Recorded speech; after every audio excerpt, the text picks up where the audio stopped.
शांति।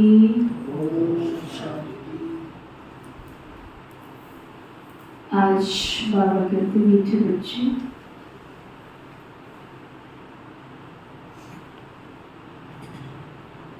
Service का शौक रखो।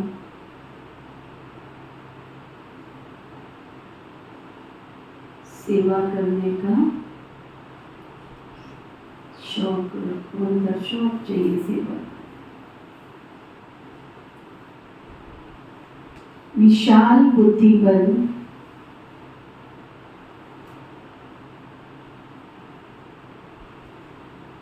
सर्विस की भिन्न भिन्न युक्तियां निकालो।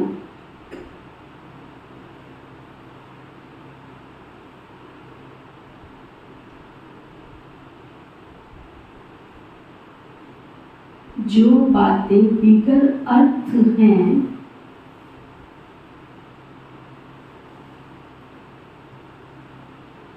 उन्हें करेक्ट करो।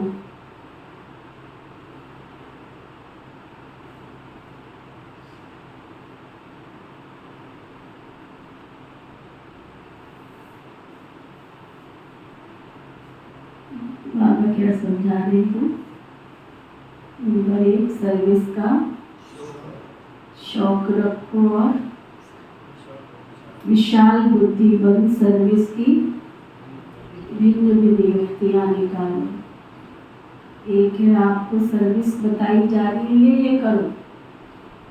एक बाबा कहते अपने आप भी सोचो कि बाबा की सेवा करके पुण्य के भागी कैसे बन सकते हैं। जो बातें आपको लगती है ये वेस्ट है, उनको सही करते जाओ, करेक्ट करते जाओ। खुद ही खुद से चेकिंग भी करो और साथ साथ चेंज भी करो। फिर बाबा पूछ रहे हैं, आत्मा जो अजामिल जैसी गंदी बन गई है,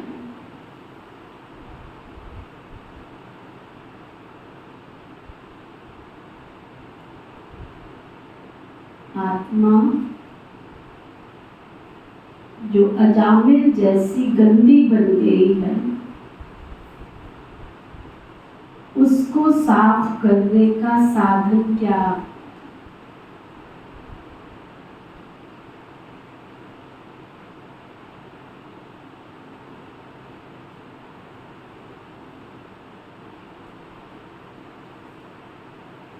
एक जन्म जन्मांतर से आत्मा एकदम गंदी मैली पतित बन गए। तो बाबा विधि बता रहे हैं, उसे ज्ञान मान सरोवर में डुबो दो। मतलब ज्ञान का इतना चिंतन करो, उसकी गहराई में जाओ और उसको साथ साथ धारण करते जाओ। डुबो दो माना धारण करते जाओ। अगर ज्ञान सागर में डूबे रहे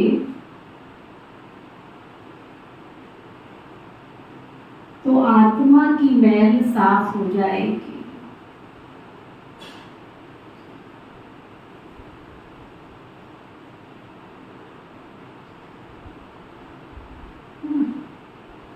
बाबा के इस ज्ञान की गहराई में, चिंतन में, मुरली मंथन में लगे रहे तो आत्मा पर जो जन्म जन्मांतर की मैल है वो उतर जाएगी, साफ हो जाएगी। फिर बाबा पूछ रहे हैं,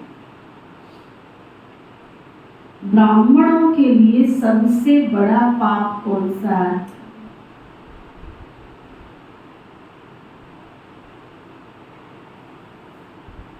ब्राह्मणों के लिए सबसे बड़ा पाप कौन सा? पाप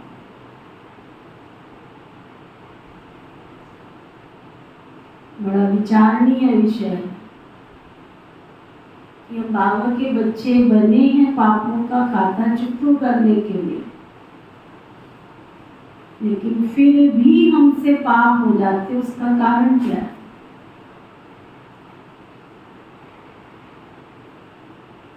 और उसको हम इतना सहज रीति कर लेते हैं। एक तरफ पुण्य करते हैं और एक तरफ जितना पुण्य जमा नहीं होता उतना केवल इतनी सी गलती के कारण पाप जमा हो जाता है। आत्मा के ऊपर पहले ही 63 जन्मों के पाप है।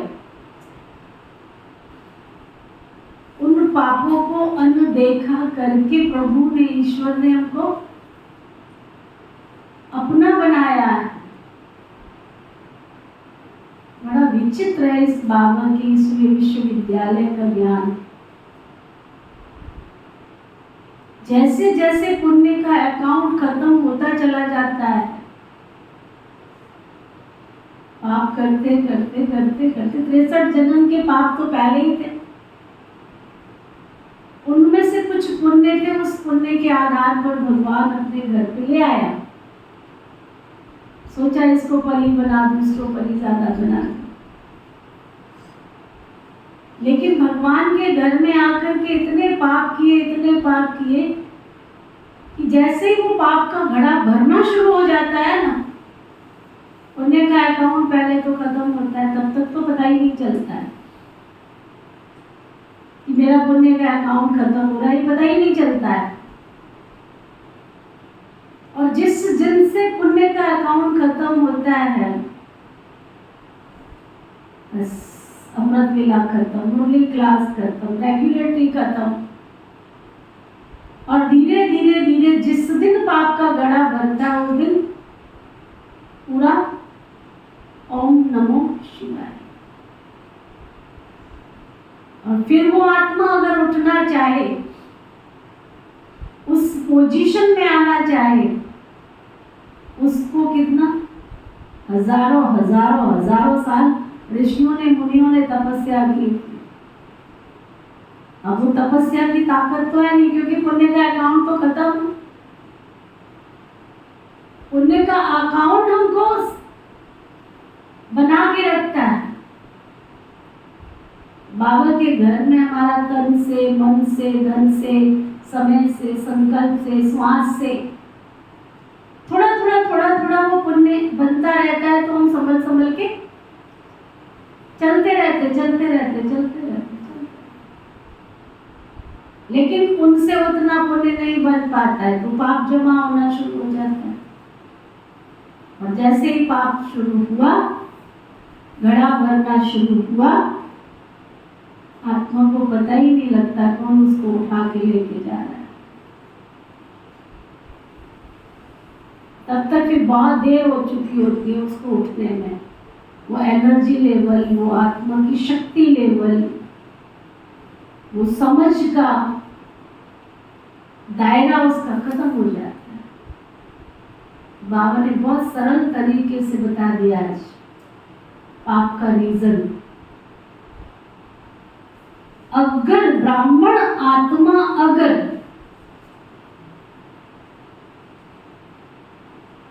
बाप की आज्ञा न माने,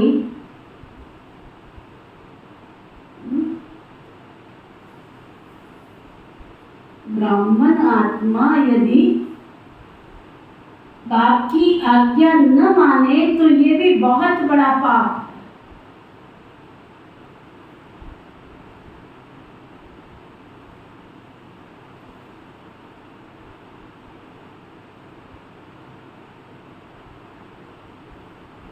तुमसे कुछ अच्छा नहीं हो सकता, मत करो, लेकिन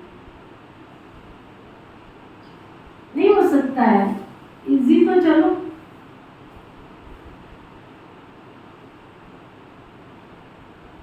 बाप की पहली आज्ञा है, मुझे तुम निरंतर याद करो।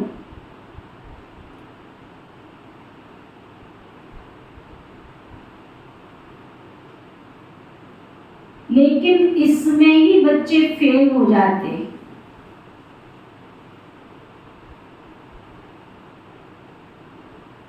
और फिर माया कोई ना कोई विकर्म करा देती। बाप की याद भूली, पाप कर्म किए, विकर्म किए।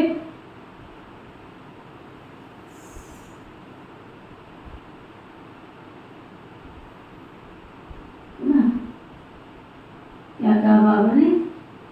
अगर बाप की श्रीमत की आज्ञा की अवज्ञा की तो आज बाबा ने क्या कहा? बहुत बड़ा पाप है। बड़े थे बड़ा। गीत है, छोड़ भी दे आकाश सिंहासन। ओम शांति। बच्चों की बुद्धि में क्या आता है? कौन आया? बाप, टीचर, सतगुरु। माता पिता अक्षर तो जरूर चाहिए ना। माता पिता अक्षर भारत में ही प्रचलित। तो माता पिता, हम बालक तेरे,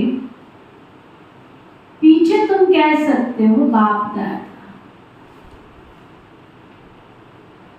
वैसे तो माता पिता में बाप दादा आ जाता है, परंतु नहीं, ये समझाने का तरीका। क्योंकि बाप है, माँ भी जरूर चाहिए। बाप है तो माँ भी जरूर चाहिए।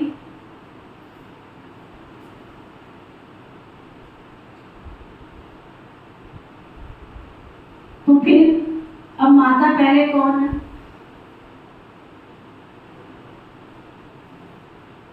ये गुह्य ते गुह्य बात कोई समझ ना सके। क्या प्रजापिता ब्रह्मा होने से भी माता चाहिए क्या? बाबा कह रहे हैं प्रजापिता ब्रह्मा सामने है तो भी माँ चाहिए क्या? प्रजापिता ब्रह्मा के साथ कोई प्रजापत्नी भी चाहिए क्या? प्रजापत्नी नहीं चाहिए, क्योंकि ये मुख वंशावली है। इसलिए ब्रह्मा की पत्नी कोई हो ही नहीं सकती।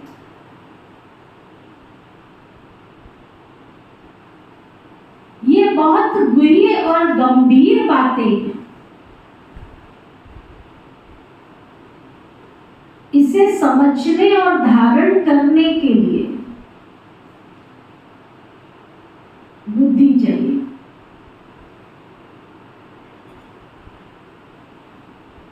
ज्ञान कोई साधारण चीज नहीं है। कैसे? कल किसी ने एक मैसेज भेजा, कहते ऑनलाइन ज्ञान देने वाले जितने शिक्षक हैं ना, उनको बहुत बहुत ढेर सारी शुभकामनाएं।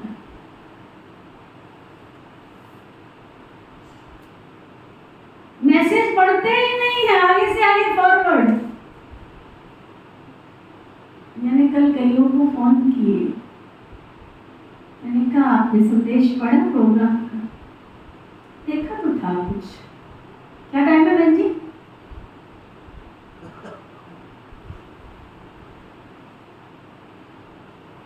आप लोग खुश होते हो, हमने व्हाट्सएप पे भेज दिया है बहन जी। उनको फोन कह के भी सुनाई नहीं पड़ता है, उनको याद नहीं रहता है। तुम कह रहे हो व्हाट्सएप पे भेज दिया।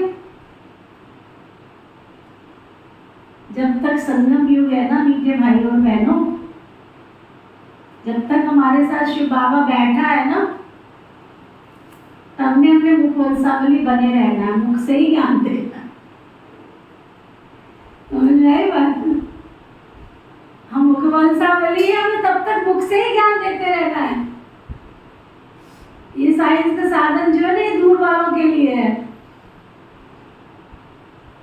कुंभकर्णों को जगाने के लिए टोली चाहिए, मिठाइयाँ चाहिए, मिष्ठान चाहिए, ना? कितने यत्न प्रयत्न किए कुंभकर्ण को उठाने के लिए, उठता ही नहीं था, उठता ही नहीं था, उठता ही नहीं था।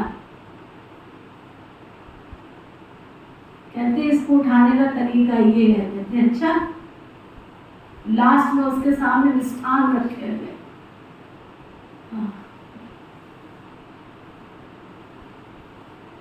तो ना उनको ज्ञान की टोली खिलानी है। वो तुम्हारे व्हाट्सएप से आने वाले नहीं, प्यार से जाके उनको जगाना है।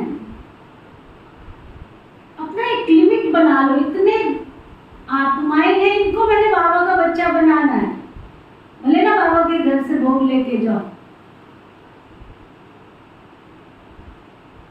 प्यार से, श्रद्धा देखनी पड़े उनको प्यार भी है या नहीं है बाबा के भोग से, प्यार से, स्नेह से।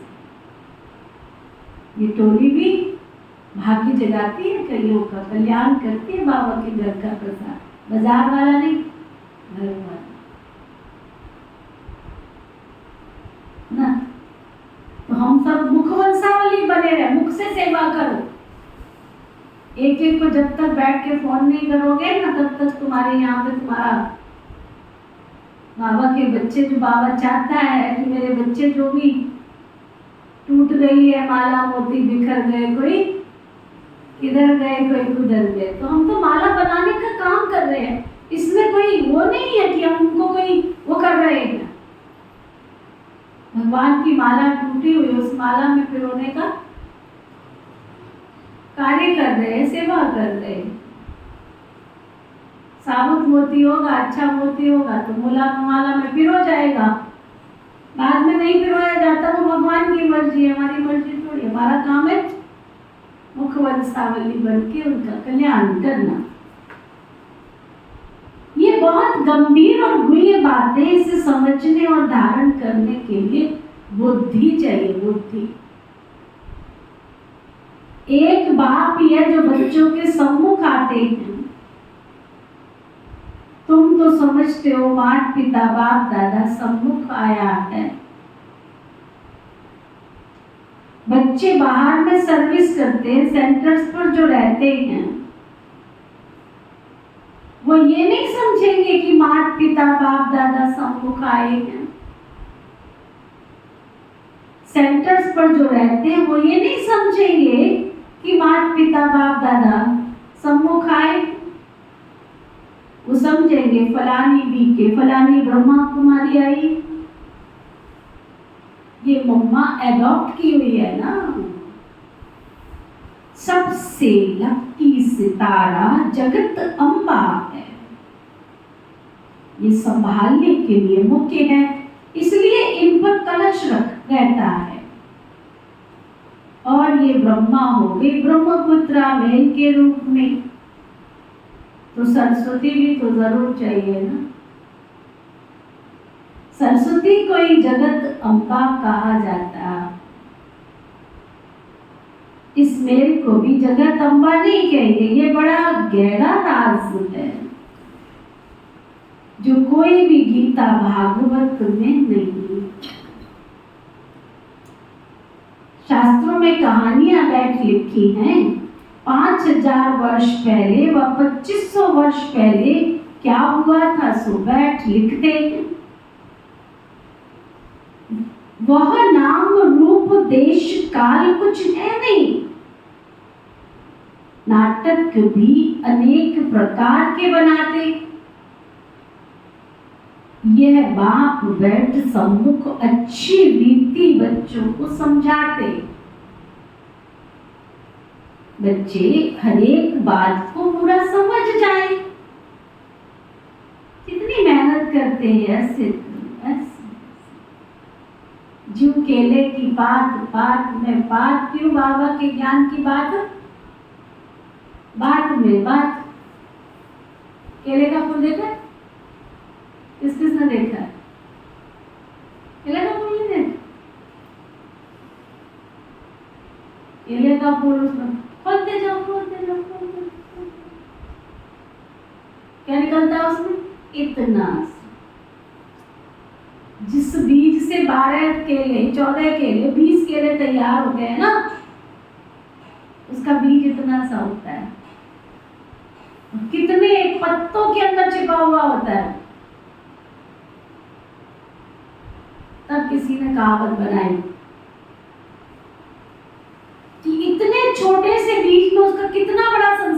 छिपा हुआ है। तब किसी ने कहावत बनाई, जू केले की पात पात में पात, त्यों ज्ञानी की बात बात में बात। बाबा इतनी छोटी छोटी बातें भी देखने में साधारण सी लगती,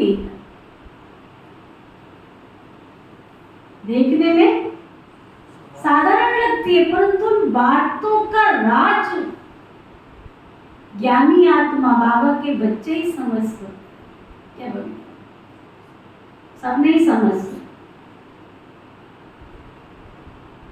तो बाबा कह रहे थे,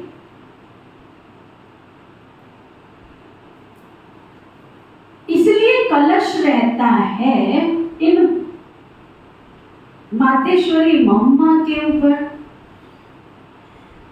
और ये ब्रह्मा तो हो गई ब्रह्मपुत्रा मेल के रूप में, तो सरस्वती भी तो जरूर चाहिए ना।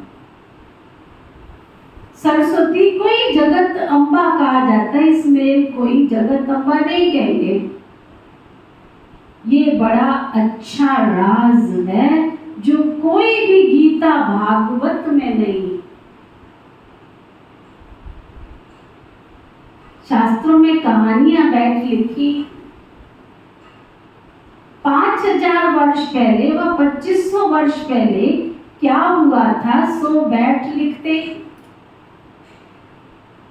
वह नाम रूप देश काल तो कुछ है नहीं। नाटक भी अनेक प्रकार के बनाते हैं। ये बाप बैठ सम्मुख अच्छी रीति समझाते हैं कि बच्चे हर एक बात को पूरा समझ जाएं। बाबा कहते, बाबा तो कोशिश करते हैं, भिन्न भिन्न युक्तियां बताते, कैसे भी करके बच्चे समझ जाएं। इन गीतों में भी कई विगर अर्थ अक्षर हैं। अब आकाश तत्व तो ये है जिसमें हम बैठे, जिस पारलौकिक बाप को सब याद करते हैं, वो कोई आकाश तत्व से नहीं आते। अगर श्री कृष्ण की आत्मा कहे तो वो यहाँ ही है। सब मुख्य मुख्य आत्माएं, धर्म स्थापक आदि यहाँ ही है। श्री कृष्ण की आत्मा भी 84वें जन्म में यहाँ ही है। उनकी आत्मा को कोई बुला ना सके। क्या बाबा ने, तुम चाहे झूले बनाओ, तुम चाहे कुछ भी करो, परंतु झुलाओ, इमर्ज कर सकते हो, लेकिन तुम सोचो उसकी आत्मा आ जाए तुम्हारे घर में, झूला बना लिया तुमने और तुम्हारे घर में श्री कृष्ण आ जाए, जिसमें लहसुन प्याज के तड़के लगते हो, जिसमें अपवित्रता होती हो, विकारों की गंध आती हो, शराब की बोतलें घर में रखी हो, एक कोने में तुमने झूला सजा लिया, कृष्ण जी को बुला लिया और समझा कि कृष्ण जी आ जाएंगे तुम्हारे घर। इतने सस्ते नहीं है श्री कृष्ण जी। वो छोटा जरूर है काना, उस काना को ये मत सोचना कि हर एक की गोद में चला जाएगा वो काना। उस काना को संभालने के लिए पहले योग रूपी माया चाहिए। इसलिए शास्त्रों में क्या दिखाते हैं, जब श्री कृष्ण का जन्म होना था तो उससे पहले उसके पास माया पहुंची थी, माया, योग माया, जो शास्त्रों में नाम आता है। उस योग माया ने तो सारा काम किया था, पहरेदारों को सुला दिया था, सबको दरवाजे खोल, वो श्री कृष्ण ने तो नहीं किया था, ऐसा शास्त्रों में भी दिखाते, लेकिन उनको अर्थ पता नहीं है वो योग माया कौन सी शब्द यूज करते हैं। श्री कृष्ण का जन्म होने से पहले योग माया वहां पहुंच गई थी। वो योग माया तो तब से ही लग गई थी देवकी के साथ। कब से भला? देखिए किसको टच होता है? हाँ? वो योग माया तो तब से लग गई थी। हाँ? नहीं, हाँ सच वही समझ लो, जेल में डाला था तभी से। वो योग माया तो तब से उसके साथ चल रही थी और सशक्त और शक्तिशाली रूप में कब आई थी वो योग माया? जब वो बच्ची का जन्म हुआ और उसके उठा के उसको मारा, वो कहते हैं हाँ, जिसका तू इंतजार कर रहा है ना वो तो पहुंच चुका है, तू इंतजार मत कर, पहुंच गया। प्रैक्टिकल दिखाते हैं, वो आकाश में जाके जोर से हंसती, हे मूर्ख, जिसका तू इंतजार कर रहा है उसका जन्म हो चुका है, वो तो पहुंच भी चुका है यहाँ से।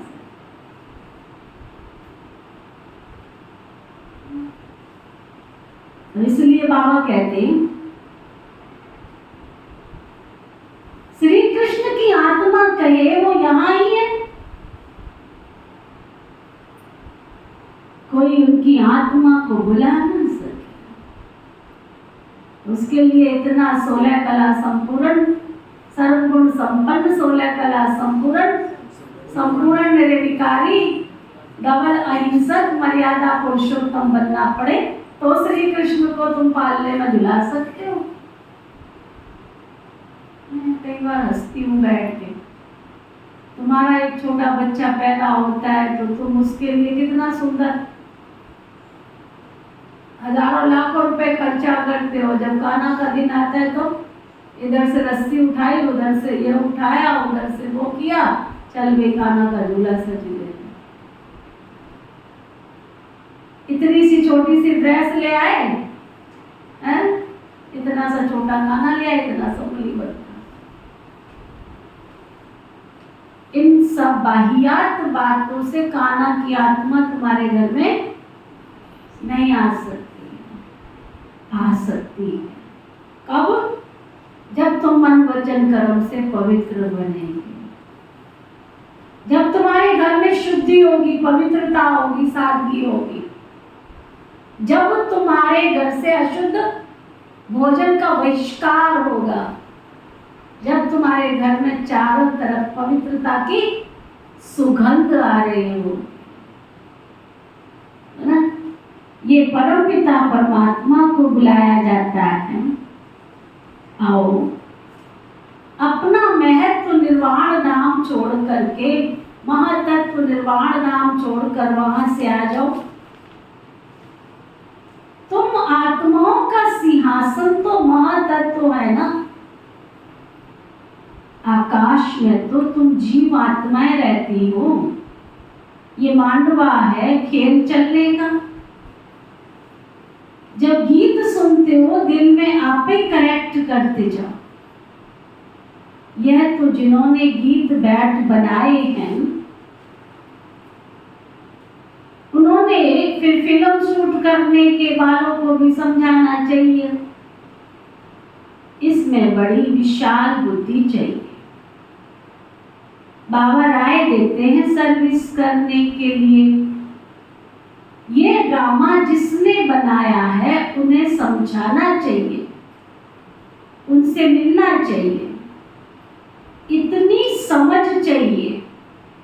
बाप तो डायरेक्शन देंगे, बाबा को तो जा करके नहीं पूछना, बाप तो तुम बच्चों को डायरेक्शन देंगे ना, बाबा थोड़ी किसी से पूछ करके आएगा। कितना गहरा राज, वो थोड़ी किसी से पूछ करके आएगा, वो तो डायरेक्शन देंगे, ऐसे करो, ऐसे करो, ऐसे करो। तुम्हारा काम क्या है? हाँ, डायरेक्शन दे देगा। जो भी भाई बहन यहाँ बैठे जो समझते हैं कि हमारा काम है डायरेक्शन दे देगा, बात है ना। हमारा काम क्या है? डायरेक्शन पर चलने का, श्रीमत पर चलने का। वास्तव में धरती ये भारत खंड है, भारत में ही उनको आना होता है, भारत ही उनका बर्थ प्लेस है। सभी उस निराकार फादर को बुलाते। श्री कृष्ण तो सबका फादर नहीं है, और जो मुरली जो दिखाते वो काट की तुतारी नहीं है। क्या खेल बना दिया काट की मुरली उसको देके। जो श्री कृष्ण के हाथ में देते मुरली तो वास्तव में ये ज्ञान की है, जो संगम युग पर बाबा आकर श्री कृष्ण की आत्मा में प्रवेश करते थे, उसके द्वारा ज्ञान की ये बांसुरिया बजा रहे, मुरली सुना रहे, जिससे आत्मा के अनेक जन्मों के पाप धुल रहे। गॉडेस ऑफ नॉलेज सरस्वती को कहते हैं, राधे को नहीं कहेंगे, श्री कृष्ण को भी नहीं कहेंगे। यह तो जोड़ी है बाप और बच्चे। सरस्वती को कहा जाता है गॉडेस ऑफ नॉलेज, तो जरूर प्रजापिता ब्रह्मा ब्रह्मपुत्रा भी गॉड ऑफ नॉलेज होना चाहिए। लेकिन ब्रह्मा के लिए तो गाया नहीं जाता है, गॉड इज नॉलेजफुल कहा जाता है। ब्रह्मा नॉलेजफुल नहीं, गॉड इज नॉलेजफुल। परमपिता परमात्मा ज्ञान सागर है, तो जरूर अपने बच्चों को ज्ञान देंगे। पहले पहले इनमें प्रवेश कर इनके द्वारा दूसरों को देखते। इनमें सब लकी सितारे आ जाते, ज्ञान सूर्य, फिर ज्ञान चंद्रमा, ये ब्रह्मा हुए, फिर चंद्रमा, फिर चाहिए ज्ञान चंद्रमा के नजदीक एक सितारा जो चंद्रमा के सामने खड़ा रहता है, बहुत तीखा होता है। उनको ज्ञान लकी सितारा कहेंगे, उनका नाम सरस्वती रखा हुआ। सरस्वती बेटी हो गई ना, यह तो बाप भी हुआ, बड़ी नदी भी, बहुत बड़ी नदी। सब नदियों का मेल सागर में होता है, सागर और नदियों का मेला होता है ना। सरस्वती भी सागर में मिलती है, उनका मेला नहीं लगता, मेला ब्रह्मपुत्रा नदी का लगता। ये भी एक बड़ी वंडरफुल कहानी। अब आपकी सरस्वती नदी जहाँ जहाँ है वहाँ कोई मेला लगता है? नहीं लगता है। लेकिन ब्रह्मपुत्र आप देखो 14 जनवरी फिक्स है, क्या दूर दूर से। इसलिए दुनिया में क्या कहते हैं, सारे तीर्थ बार बार, गंगा सागर एक बार भी कोई चला गया उस तीर्थ में, वो ब्रह्मपुत्रा नदी में स्नान करने, तो समझते अनेक जन्मों का कल्याण हो। पर कौन सी ब्रह्मपुत्र नदी ये पता नहीं है लोगों को। समझते हैं पानी की नदी में नहा लेंगे तो हो जाएगा कल्याण। नदी तो फीमेल को कहा जाता है ना। ये गुह्य राज बहुत समझने लायक, परंतु ये बातें पहले पहले कोई को नहीं बतानी चाहिए। पहले तो लौकिक माता पिता, पारलौकिक माता पिता का राज सबको समझाना चाहिए।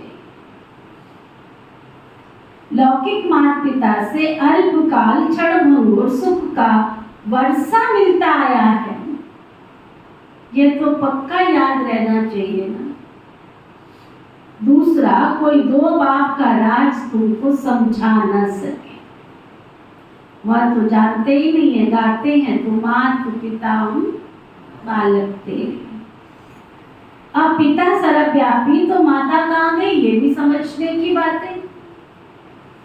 मात पिता चाहिए ना, मात पिता कहा जाता है निराकार को, परंतु ये समझते नहीं है कि इनको मात पिता क्यों कहा जाता है। अरे वो गॉड फादर है, फिर कहते एडम और इव, एडम ही इव, ये नहीं समझते। प्रजापिता ब्रह्मा, वही फिर माता हो जाती है। एडम और इव अथवा आदम और बीवी कहते हैं ना।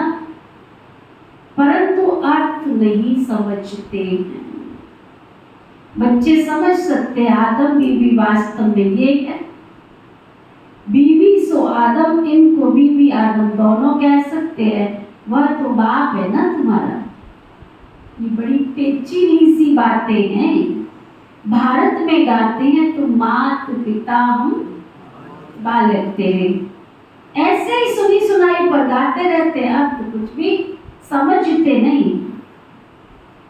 सतयुग को बहुत दूर ले गए, लाखों वर्ष कह देते, लॉन्ग लॉन्ग भी कितना, कहानी तो नजदीक की सुनाई जाती है ना, तुम समझा सकते हो। लॉन्ग लॉन्ग एगो, यानी 5000 वर्ष पहले ये भारत स्वर्ग था। देवी देवताओं का अखंड अटल सुख शांति में राज्य था, और कोई राज्य नहीं था। ये अक्षर कोई विद्वान आचार्य नहीं कह सकते। बैठ के विचार करो। बाबा सन 1936 और 37 में आए, प्रजापिता ब्रह्मा कुमारी विश्वविद्यालय की स्थापना 1936 में ये नींव रखी गई, बीज बोया गया, और आज विश्व के कोने कोने में 147 देशों से भी, अनेक देशों में बाबा का, शिव बाबा का झंडा फहर रहा है। कहीं कोई पॉलिटिक्स चल रही, किसी भी ऑल ओवर वर्ल्ड के सेवा केंद्र पर जाके चले जाओ, जो बाबा के बच्चे बन गए वो कभी राजनीति में आना पसंद नहीं करते। नहीं चाहिए, नहीं चाहिए। और कई हैं ऐसे जो पहले राजनीति में थे, लेकिन उन्होंने बाबा के इस ज्ञान को समझा, कहते हम टाइम वेस्ट नहीं कर सकते। झूठ छल कपट का राज्य स्थापन करने का कोई मतलब नहीं बनता। बाबा का घर, बाबा जो हमें विश्व की अटल अखंड विश्व की बादशाही दे रहे हैं, झूठी माया, झूठी काया, झूठा सब संसार, इस झूठे राज्य में राज्य करके क्या करें? ऐसी राजनीति से दूर रहो जहाँ पर खुद की अवस्था खराब हो। तो जिसकी अवस्था खराब है वो व्यवस्था क्या कर सकता है? एक गीत है हमारा बहुत सुंदर, जिसकी अवस्था अच्छी होगी तो उसकी व्यवस्था भी। जब तुम्हारी खुद की अवस्था अच्छी नहीं है, ईर्ष्या द्वेष की राजनीति कर रहे हो, तो विश्व में तुम प्रेम और प्यार का शासन फैलाओगे? जब तुम ही हिंसा की बातें कर रहे हो, तो दूसरों में हिंसक बनने की शक्ति डालोगे। खुद ही पापाचारी भ्रष्टाचारी कर्म कर रहे हो, तो दूसरों को श्रेष्ठाचारी बनाओगे।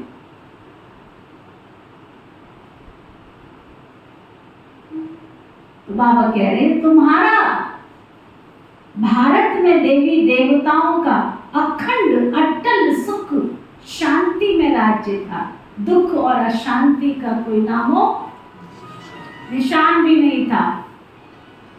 जहां शेर और बकरी भी एक गाढ़ पानी पीते और कोई राज्य था ही नहीं। ये अक्षर कोई विद्वान आचार्य कह नहीं सकते। देवी देवताओं का राज्य था, मालूम होना चाहिए कैसे स्थापन हुआ, लक्ष्मी नारायण कैसे बने, कैसे उन्होंने राजाई स्थापन की। उनके पहले तो कलयुग था ना, बरोबर कलयुग का अंत अब है, और कलयुग के बाद फिर सतयुग होगा। सतयुग सामने आ गया है, लॉन्ग लॉन्ग सबसे बाबा कहते सामने। जो 84 जन्म लेते हैं, अब कलयुग का अंत आकर हुआ है। अभी तुमको कहेंगे 5000 वर्ष पहले इन लक्ष्मी नारायण का सतयुग में राज्य था, अभी नहीं, अभी समय पर आकर पूरा हुआ है फिर लक्ष्मी नारायण का राज्य। बाबा कहते अभी समय पूरा हुआ फिर लक्ष्मी नारायण का राज्य स्थापन हो रहा है, ये तुम्हारी बुद्धि में है ना। जिसके लिए तुम पुरुषार्थ कर रहे हो, ये है समझाने की बात। जिसके लिए ये है समझाने की बात। ये तो सच्ची सच्ची गीता है, इसलिए लिखी जाती है, कोई लिख कर पढ़ कर रिफ्रेश होते रहे। ये जानते हैं जो लिखा जाता है वो भी प्रायलोप हो जाएगा। ये सच्ची गीता भी नहीं रहेगी, जो तुम लिखते हो ज्ञान भी प्रायलोप हो जाएगा, साथ साथ शास्त्र भी सब प्रायलोप हो जाएंगे। सतयुग त्रेता में शास्त्र कोई होते नहीं है। फिर कलप पहले जैसे द्वापर से बने थे वैसे बनने लग पड़ेंगे। ये है भक्ति की सामग्री। रचना की सामग्री बहुत बड़ी है, तुम ज्ञान सेकंड में ले लेते हो, सारी रचना के आदि मध्यांत को तुम जानते हो, तिथि तारीख सहित पूरा हिसाब किताब है तुम्हारे पास। 84 जन्म नहीं सब लेते, कोई 70, कोई 60, कोई 1-2 भी लेते। वह सबसे मिनिमम मैक्सिमम हिसाब होता है ना।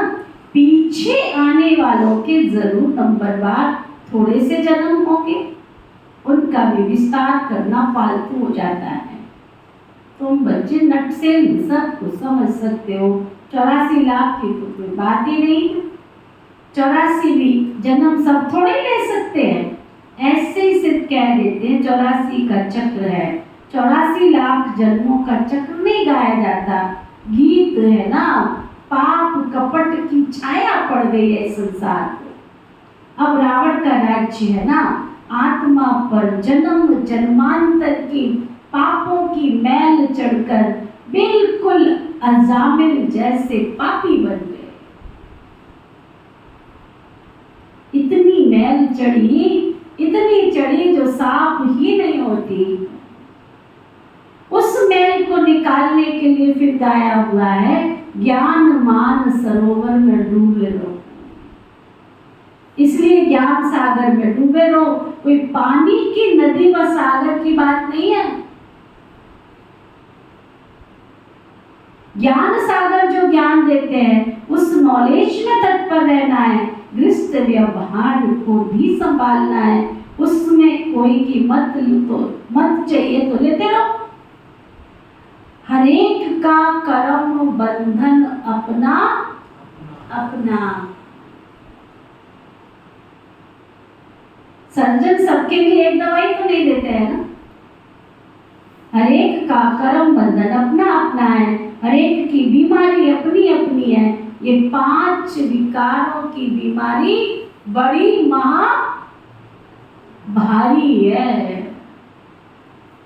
इस बीमारी को कोई जानते नहीं है। ये कब से शुरू होती है? आत्मा को बीमारी लगने से फिर शरीर को भी लग जाती है। आत्मा में दुख पड़ता है तो शरीर पर भी पड़ जाता है। ये बातें कोई शास्त्रों में थोड़ी ही है, वह तो भक्ति मार्ग का भक्ति कांड है। भक्ति का भी बाबा ने बताया, पहले होती है अव्यभिचारी भक्ति, फिर रजोगुणी व्यभिचारी भक्ति, फिर व्यभिचारी तमोगुणी भक्ति। जैसी जैसी भक्तों की अवस्था है वैसी भक्ति भी होती चली जाती। ज्ञान भी ऐसे उतरता, पहले 16 कला, फिर 14 कला, फिर 12 कला। प्रारब्ध जो बनती है वो फिर उतरती जाती है। तुम बच्चे जानते हो ये कमाई है। कमाई में विघ्न तो पड़ते ही है ना। दशाएं सबकी बदलती रहती हैं। पूछते हैं हमारे ऊपर कौन सी दशा बैठी हुई।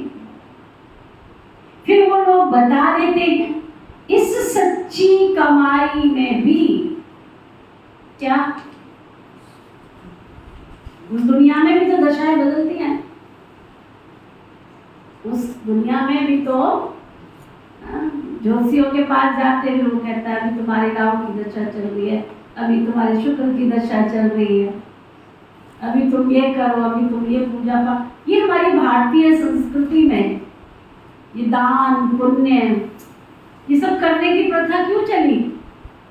इन दशाओं से मुक्ति प्राप्त करने के लिए, कि तुम्हारे से कोई पुण्य होता जाए, जिस पुण्य से तुम उन दशाओं से मुक्त हो जाओ। तो ना धरती की नेचर है ना, एक बीज डालोगे तो 10 बीज खाने के अधिकारी हो ना। धरती भी बिना लिए तो नहीं देती है ना, क्या पहले उसको देना पड़ता है ना। 100 बोरी लेना है तो 1 बोरी तो लेनी पड़ेगी ना। 100 बोरी अनाज चाहिए एक खेत में, 1 बोरी से कितना निकलता है?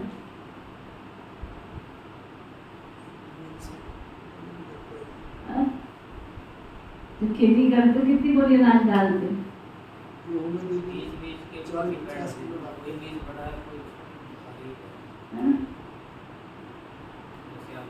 ये नेचर है ना धरती की। धरती में दोगे तो वो तुम्हें उसका 10 गुना, 20 गुना, 50 गुना, जैसे तुमने उसकी सेवा की होगी।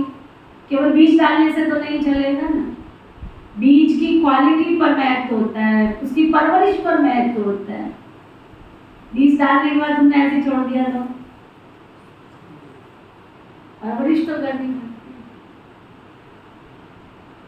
है। यहाँ भी तो तुम तन लगाओगे तो तन स्वस्थ होगा। जब तन से तुम कोई सेवा ही नहीं कर रहे हो तो तन कहाँ से स्वस्थ होगा? बैठे रहो, हाथ को, कमर को, पैर को लेके, नहीं ठीक होगा। मन की सेवा करोगे, योग करोगे तो मन खुशियों से भरेगा। धन की सेवा करोगे तो धन का खजाना तुम्हारे पास आएगा ना। जब करोगे नहीं तो क्या होगा? नेचर है प्रकृति की। कुएं में से बाल्टी भर के पानी निकालोगे तो कुएं का पानी साफ हो जाता है। ये तो आप सबको पता है कि नहीं? जिन्होंने कुएं देखे होंगे उनको पता हो। नेचर है। कुएं में से 10 बाल्टी पानी निकालोगे तो अपने आप 10 बाल्टी पानी साफ आ जाता है। ये नेचर है। निकालोगे नहीं तो आएगा कहां से? नेचर है, प्रकृति का नियम है, लॉ है। तो बाबा कहते हैं कोई पर यहां भी क्या होता है, वहां भी दशाएं बदलती है। यहां भी कोई पर राहु की दशा बैठती है तो चलते चलते विकारों में गिर के मुंह काला कर लेते हैं ना। विकारी बन जाते एकदम। विकारी मन में ख्याल आना भी, अगर विकारी मन में ख्याल आया, देखो शास्त्रों में दिखाते कितना गहरा। द्रौपदी ने इतनी सजा क्यों भोगी? द्रौपदी यज्ञ की बेटी थी। हमारे शास्त्रों में आदर्श मूर्ति 3 नारियां हैं, पार्वती, सीता और द्रौपदी, जिनका व्यक्तित्व हमारे समाज को प्रभावित करता है। पार्वती, जिसने पार ब्रह्म परमेश्वर को पाने के लिए जो भी यत्न प्रयत्न किए, निस्वार्थ भाव से किया। लोगों ने उसको कहा वो भस्म है, वो लगाता है, ये करता है, वो करता है, दुनिया भर की बातें करी, लेकिन उसको तो कुछ दिखाई नहीं देता था सिवाय भगवान के, पार ब्रह्म परमेश्वर। इसलिए उसका नाम पड़ गया पार्वती। जो इस जगत से पार रहने वाली है वही पार्वती है। अर्धांगिनी का रूप धारण कर लिया उसने। जहां भी पूजा होती है तो शिव की और पार्वती की, दोनों की पूजा होती है अर्धांगिनी के रूप में। मैं ना रहूं और तो ना रहे। ये है हमारे स्नेह की चरम सीमा, ये है हमारी आस्था की चरम सीमा, ये है हमारे प्यार की चरम सीमा, ये है हमारे विश्वास की चरम सीमा। उसको कहते हैं पार्वती। जिसने पार ब्रह्म परमेश्वर को पा लिया वो पार्वती। दूसरा सीता, ये शुद्धता का प्रतीक दिखाया। शुद्ध थी वो, विकार से जन्म नहीं लिया था उसने, खेत से जन्म लिया, घड़े से जन्म लिया, वो भी शुद्ध थी, लेकिन शुद्ध होने के बाद भी, राजे रजवाड़े घर की होने के बाद भी, देवत्व प्राप्त करने के बाद,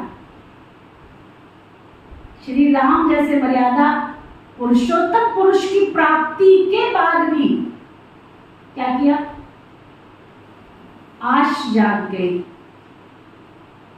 और उस आश को पूर्ण करने के लिए क्या किया? लकीरें लांघ दी। तो यहाँ भी जो बाबा के बच्चे हैं ना, कोई पुण्य कर्मों से, श्रेष्ठ कर्मों से बाबा मिला, लेकिन बाबा का बनते बनते किसी को घर की, किसी को दौलत की, किसी को चीज की, किसी को वस्तु की, किसी को लोभ लालच की जो वृत्ति अंदर से जाग जाती है, बस समझ लो अब इसकी वृत्ति जो जागी है ना अंदर, गया गया। मर्यादा की सब लकीर तोड़ना शुरू, प्रारंभ सीता। सीता माना मर्यादा की लकीर तोड़ते कहाँ चली गई? रावण की जेल में सुख मिलेगा क्या? अब दुखों का प्रारंभ हो गया। तो आपको याद करती है क्या मिलेगा? द्रौपदी यज्ञ की बेटी थी वो, ऐसा शास्त्रों में सुनाते ही हैं। एक दिन वो बैठी थी अपने महल के बाहर, ऐसा सुनाते हैं कि महल में चक्कर लगा रही थी, तो कर्ण वहां से जा रहा था। उसने पाप नहीं किया था, सिर्फ ये मन में संकल्प आया,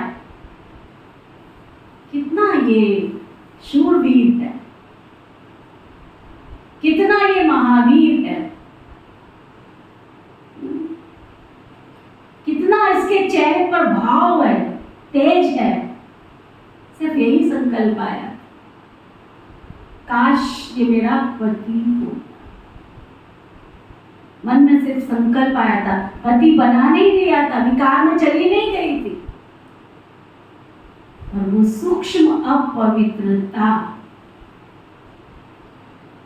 मन के सूक्ष्म संकल्प पूरी महाभारत में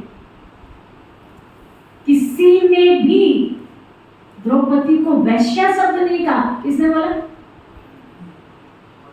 कहां का संकल्प कहां लेके गया? पर व्यक्ति के प्रति, पर पुरुष के प्रति अगर तुम्हारा अंदर सूक्ष्म ख्याल भी आया तो वो वैश्यावृत्ति है। ये हमारे शास्त्र हमको सिखाते हैं। और इतनी बड़ी महाभारत रची,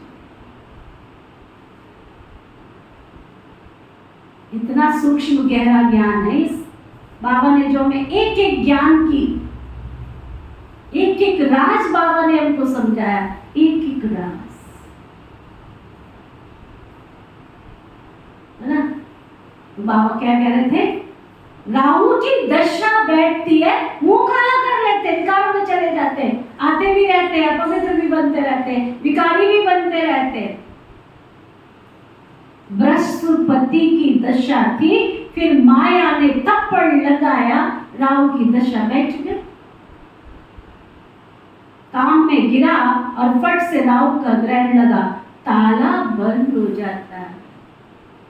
ये गुप्त बहुत कड़ी सजा है, तो उसको कितना भी समझाओ समझ थोड़ी आ रहा उसको। उसको लगता है हमारे पीछे की पड़ गए, उसको लगता है पीछे की पड़ गए। वो फिर कभी कह नहीं सकेंगे भगवान वाज काम महाशत्रु है। सन्यासी भी काम महाशत्रु के कारण ही स्त्री को छोड़ चले जाते। ये भी निवृत्ति मार्ग की पवित्रता भारतवासियों के लिए अच्छी है।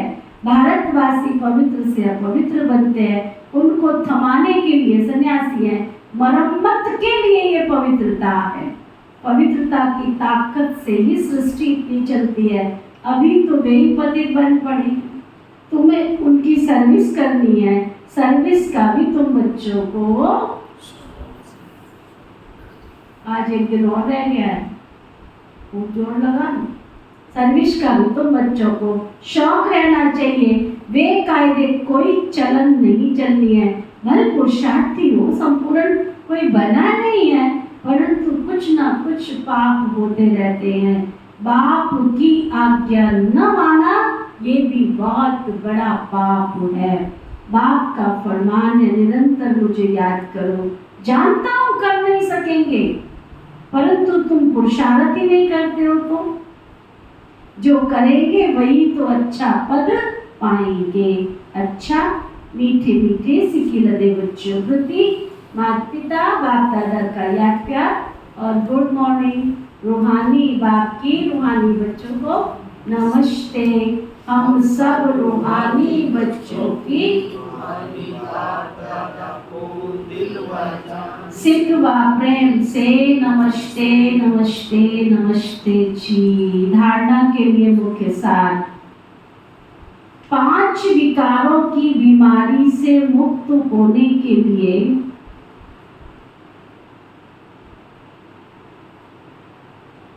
5 विकारों की बीमारी से मुक्त होने के लिए सर्जन की राय लेते रहना है ना, बाबा की राय लेते रहना है। आत्मा पर कोई बीमारी न लगे, इसकी संभाल करनी है। खुद ही संभाल करनी पड़ेगी, डॉक्टर थोड़ी आके संभाल करे। वो तो दवाई दे देगा तुमको, खाओ ना खाओ तुम्हारी मर्जी। सच्ची कमाई करनी और करानी है। कोई भी बेकायदे चलन नहीं चलनी है। राहु की दशा कभी ना बैठे। सुन रहे हैं सभी भाई बहन ध्यान से। ब्रह्मा कुमार कुमारी बनने के बाद सिर्फ एक ही पुरुषार्थ रह जाता है। बाबा का बच्चा बनने के बाद सिर्फ एक ही पुरुषार्थ रह जाता है कि मेरे ऊपर हे राधे बड़भाग की कौन तपस्या की, पुरुषार्थ करके भगवान मिले हैं, उनकी बृहस्पति की दशा मेरे ऊपर बैठी है। बस अब पुरुषार्थ एक ही करना है कि अब कहीं राहु की दशा बैठ न जाए, बाबा का हाथ और साथ न छूट जाए, राहु की दशा कभी ना बैठे। इसके लिए बाप के फरमान पर सदा चलना, इसके लिए बाबा के फरमान पर पूरा पूरा चलना। वरदान सतगुरु प्यारे बाबा का वरदान, याद और सेवा द्वारा सब चक्रों को समाप्त कर क्षमा पर फिदा होने वाले सच्चे परवाने भव। याद और सेवा द्वारा सब चक्रों को समाप्त कर क्षमा पर फिदा होने वाले सच्चे परवाने भव। जो बच्चे याद और सेवा में सदा बिजी रहते हैं, जो बच्चे सदा याद और सेवा में बिजी रहते हैं, वो सभी चक्रों से स्वतः ही मुक्त रहते हैं। काम ही नहीं उनके पास, टाइम ही नहीं है ना। कोई भी चक्कर रहा हुआ होगा तो चक्कर लगाते रहोगे, कभी संबंधों के चक्कर, कभी अपने स्वभाव संस्कार का चक्कर। ऐसे व्यर्थ के सभी चक्कर समाप्त तब होंगे जब बुद्धि में सिवाय क्षमा के बाबा के और कुछ दिखाई ना दे। मैं देखता रहूं। पीयू की कहानी देखो, चकोर और चंद्रमा, पूरे वर्ष पानी भी नहीं पीता है। देखो कितनी वंडरफुल कहानी है, बताया आपको। पूरे वर्ष पानी भी नहीं पीता है और बस चंद्रमा को देखता है।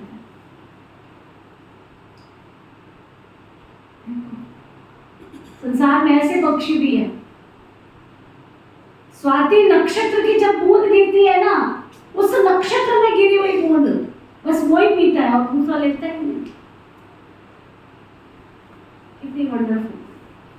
उस एक बूंद का पी के पानी वो पूरा वर्ष निकाल देता है। हम हैं ऐसे कि हमें बाबा के सिवाय कुछ दिखाई ना दे, मैं तुझे देखता रहूं और तू मुझे देखता रहे, ऐसे चकोर और चंद्रमा है। हमारी दादियों ने कुछ दिखाई ही नहीं देता था। मम्मा से किसी ने पूछा, मम्मा देखा एडवर्टाइज का कितना सुंदर तरीका निकला? कौन सा तरीका? मम्मा को इस जगत की कोई बातें दिखाई नहीं देती। मम्मा को सिर्फ एक बाबा के सिवाय कुछ दिखाई नहीं देता, चकोर और चंद्रमा। बाबा कहते, जब बुद्धि में सिवाय क्षमा के और कुछ भी ना हो, क्षमा पर फिदा होने वाले क्षमा के समान बन जाते हैं। ऐसे फिदा होने वाले अर्थात समा जाने वाले ही बाबा के सच्चे सच्चे परवाने हैं। स्लोगन, जो सच्चे पारस बने हैं उनके संग में लोहे सदृश आत्माएं भी सोना बन जाती हैं। कितना प्यारा स्लोगन। जो पारस बने हैं, देखो कितना वंडरफुल कहानी है। पारस कभी पारस नहीं बनाता,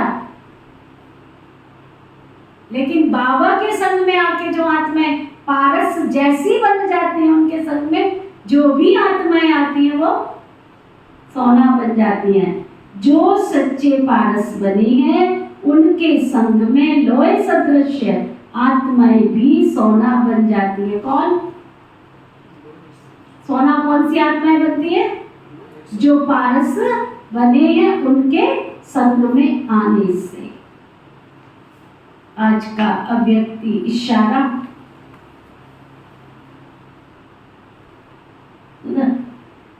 आज का व्यक्ति इशारा, सदा नैनों में दिल में एक बाप को समाये हुए, सदा नैनों में दिल में बाप को समाते हुए, एक बाप दूसरा न कोई।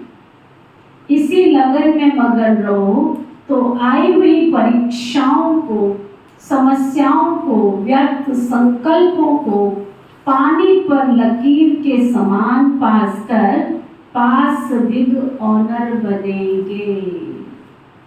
कितना अच्छा इशारा।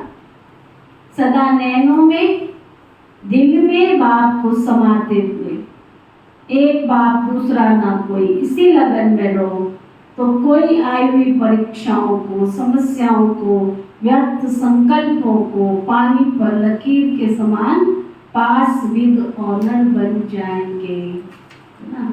ओके, ओम शांति,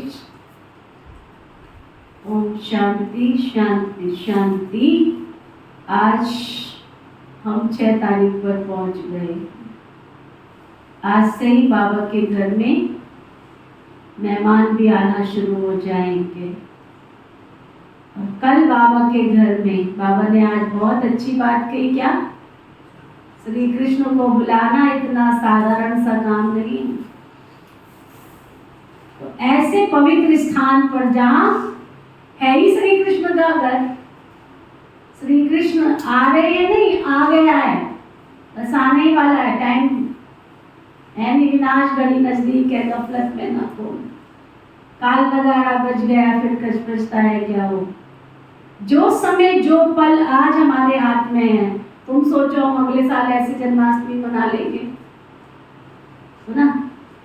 जिनके भाग्य तक आप नहीं पहुंचे हो तो भी आपके ऊपर असर पड़ेगा।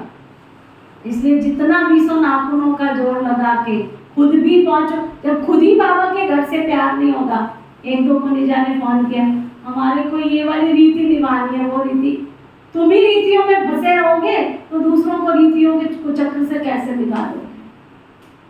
बाबा के घर में जन्माष्टमी मनाई जा रही है, धूमधाम से मनाई जा रही है, सुना? और तुम अपने रीति कुचक्रों में फंसे पड़े हो। आगे पीछे कर लो, फॉर्मेलिटी करनी है तो आगे पीछे करो, लेकिन अगर बाबा के घर में तुमने त्योहार भी अच्छी तरह से विधि पूर्वक नहीं मनाए तो उन आत्माओं का कल्याण तो भगवान ही करेगा, मैं तो नहीं कर सकती। इसलिए फिर से बाबा के घर से सभी को ड्रामा अनुसार, कितनी बड़ी खुशी की बात, हमने सुना था कि 7 तारीख की जन्माष्टमी है।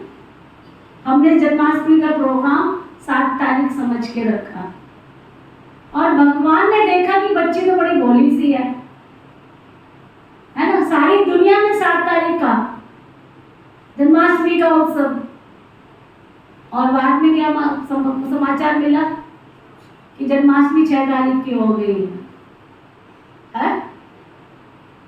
जो भी हमारे पूज्य स्थान है सभी लोग 6 तारीख की आज की जन्माष्टमी मनाएंगे और कल सुबह भोग पा देंगे, ऐसा सुनने में आया है। भगवान को दिन भी बदलना पड़ गया, किस लिए? मेरे को कल किसी ने कहा, मैंने कहा मेरे साथ तो वो घटना हो गई। एक बार एक माता बहुत बीमार थी, भगवान को बहुत प्यार करती थी। एक डॉक्टर को बहुत अर्जेंट किसी काम से जाना था, उसकी फ्लाइट कैंसिल हो गई। फ्लाइट कैंसिल हो गई, उसने गाड़ी पकड़ी कि किसी तरह से मैं चला जाऊं।